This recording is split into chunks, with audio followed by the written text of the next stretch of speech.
સુરતની મુલાકાતે નાયબ મુખ્યમંત્રી હર્ષ સંઘવી આવ્યા છે। નાયબ મુખ્યમંત્રી બન્યા બાદ સુરતની પ્રથમ વખત તેઓ મુલાકાત લઈ રહ્યા છે। પોલીસના સ્નેહ મિલન કાર્યક્રમમાં નાયબ મુખ્યમંત્રી હર્ષ સંઘવી કે તેઓ ઉપસ્થિત રહ્યા છે। મોટી સંખ્યામાં ભાજપના કાર્યકરો પણ ઉપસ્થિત રહ્યા।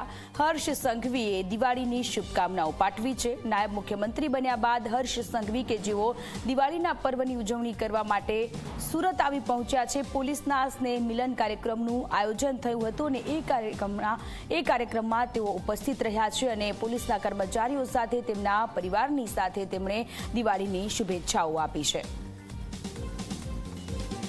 તો નાયબ મુખ્યમંત્રી બન્યા બાદ હર્ષ સંઘવી કે જેઓ સુરત ખાતે પહોંચ્યા છે, સુરતમાં તેઓ ગયા, તેમનું હોમટાઉન છે સુરત અને સુરતમાં તેમણે પોલીસના સ્નેહ મિલનના કાર્યક્રમમાં તેઓ ઉપસ્થિત રહ્યા અને દિવાળીના પાવન પર્વની પોલીસ કર્મચારીઓને શુભેચ્છાઓ આપી છે।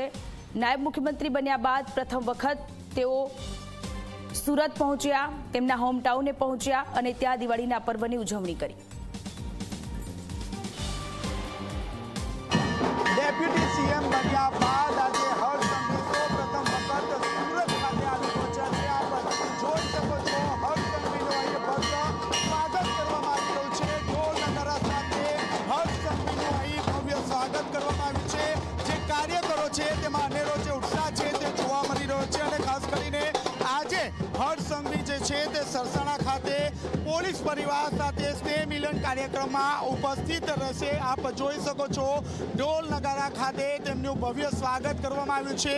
ડેપ્યુટી સીએમ બન્યા બાદ આજે સૌપ્રથમ વખત આજે હર્ષ સંઘવીજી આજે જ્યારે અહીં આવ્યા છે ત્યારે પોલીસ કમિશનર દ્વારા તેમનું ભવ્ય જે સ્વાગત છે તે કરવામાં આવી રહ્યું છે। સાથોસાથ તમામ જે પોલીસ અધિકારીઓ છે જે રેન્જ જે છે તેમના દ્વારા હર્ષ સંઘવીનું જે છે તે અહીં ઉષ્માભેર સ્વાગત અહીં કરવામાં આવ્યું છે અને ખાસ કરીને આપ જોઈ શકો છો એક અનેરો જે ઉત્સાહ છે તે જોવા મળી રહ્યો છે।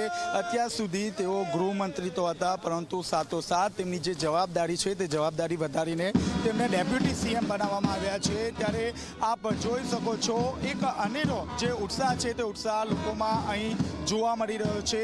આપ જોઈ શકો છો તેમની સાથે પોલીસ કમિશનર અને તમામ જોઈન્ટ કમિશનર અને ડીસીબી સહિતના તમામ જે અધિકારીઓ છે તે અધિકારીઓ પણ અહીં તેમની સાથે અહીં ઊભા છે।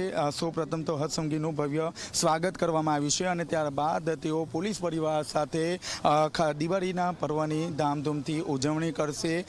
પોલીસ પરિવાર સાથે દિવાળીના પર્વની ઉજવણી બાદ તેઓ જે છે તે શહેરના નામચીન જે બિલ્ડર છે તેમની સાથે સ્નેહ મિલન કાર્યક્રમનું આયોજન હાથ ધરવામાં આવ્યું છે અને બાદમાં જે ભાજપના જે કાર્યકરો છે તે કાર્યકરો દ્વારા પણ હર્ષ સંઘવીનું ભવ્ય જે સ્વાગત છે તે સ્વાગત કરવામાં આવશે અને સ્નેહ મિલન કાર્યક્રમમાં તેઓ પોતે અહીં ખાસ કરીને ઉપસ્થિત રહેશે। આપ જોઈ શકો છો હર્ષ સંઘવી અને તેમની સાથે પોલીસ કમિશનર સહિતનો જે તમામ જે અધિકારીઓ છે તે અહીં જોયા છે અને સરસાના જે પ્લેટેનિયમ હોલ છે ત્યાં તેમને ભવ્ય ઢોલ નગારા સાથે તેમનું સ્વાગત કરીને તેમને અંદર લઈ જવામાં આવી રહ્યા છે। આજે દિવસભર હર્ષ સંઘવી સુરતમાં રહેશે। વિવિધ જે કાર્યકરો છે જે હોદ્દેદારો છે તેમની સાથે મહત્વની બેઠકનું પણ આયોજન હાથ કર્યું છે અને દિવાળી પર્વ નિમિત્તે સ્નેહ મિલન કાર્યક્રમનું પણ આયોજન હાથ કર્યું છે અને ત્યારબાદ ફરીથી હર્ષ સંઘવી જે છે ગાંધીનગર ખાતે જવા રવાના થશે। આપ જોઈ શકો છો એક અનેરો જે ઉત્સાહ છે તે ઉત્સાહ અહીં જોવા મળી રહ્યો છે અને ધીરે ધીરે જે એમનો જે કાફલો છે તે કાફલો હવે સરસાના જે પ્લેટિનમ હોલ છે તે હોલ ખાતે લઈ જવામાં આવી રહ્યો છે અને ત્યાં તેમનું જે સ્વાગત છે તે કરવામાં આવી રહ્યું છે। કેમેરામેન વિજય બેસાણી સાથે ચેતન પટેલ, ઝી મીડિયા, સુરત। તો નાયબ મુખ્યમંત્રી બન્યા બાદ હર્ષ સંઘવી તેમના હોમટાઉન પહોંચ્યા છે। ત્યાં પોલીસ સ્નેહ મિલન કાર્યક્રમનું આયોજન થયું છે। ત્યાં બોર્ડ પર તેમણે હેપી દિવાળી લખ્યું, તેમની સાઇન કરી છે, ઓટોગ્રાફ આપેલો છે। નાયબ મુખ્યમંત્રી બન્યા બાદના આ દ્રશ્ય છે, હર્ષ સંઘવીના આ દ્રશ્ય છે। તેમને પ્રમોશન મળ્યું છે, ગૃહ વિભાગ તેમની પાસે હતું, તેમને પ્રમોશન મળતા તેઓ નાયબ ગૃહમંત્રી બની ગયા છે।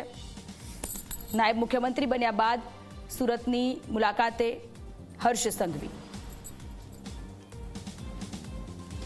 કે તમે જે પોલીસ સ્ટેશનમાં કે તમે જે એરિયાના ડીસીપી, એએસપી, એસીપી બનો છો એ એરિયાના પોલીસ સ્ટેશનમાં જે સૌથી જૂના કોન્સ્ટેબલ્સ, એએસઆઈ કે કોઈ બી એવા પ્રકારના લોકો જોડે તમારે ભોજન કાં તો અડધો 1 કલાકનો સમય એટલીસ્ટ 15-20 દિવસ સુધી નીકાળવો જોઈએ કે જે એરિયાને સમજતો હોય, એરિયાની તાસીરને સમજતા હોય, એરિયામાં સોશિયલ ઇક્વેશનને સમજતા હોય, વાર તહેવારે કયા પ્રકારની ઘટનાઓ બનતી હોય એને સમજતા હોય, તો તમારું 15 દિવસની અંદર તમારું બધો જ એરિયા તમને સમજવો સૌથી સરળતાથી તમે સમજી શકો છો.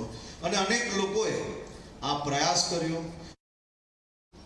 આ દીપાવલીના શુભ અવસરે આપણા ઘરે એક દીવો ઓછો પ્રગટાવશો તો કોઈ વાંધો નથી, પરંતુ જેના ઘરમાં અંધકાર છે તે ઘરમાં ન્યાયરૂપી દીપ પ્રગટાવવાનું કામ એ મારા ગુજરાત પોલીસ પરિવાર પાસે મારી આશા અને અપેક્ષા છે.